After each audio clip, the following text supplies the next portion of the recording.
Hey everyone, today I'm going to show you how to buy tax delinquent properties in Alabama. So, in Alabama, when property taxes aren't paid, the county sells them through a tax sale. You can bid online, but you need to research the property first because some have issues and the owner may still have a redemption period.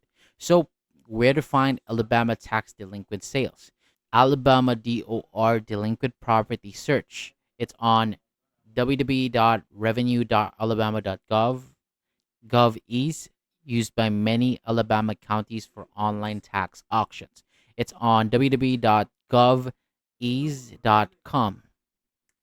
Quick steps: choose a county and find the tax sale list. Research the parcel and any risk. Register to bid, then bid online. Pay on time and keep your documents. Thank you so much for watching. For more videos like this, hit the subscribe button, and I'll see you on the next one.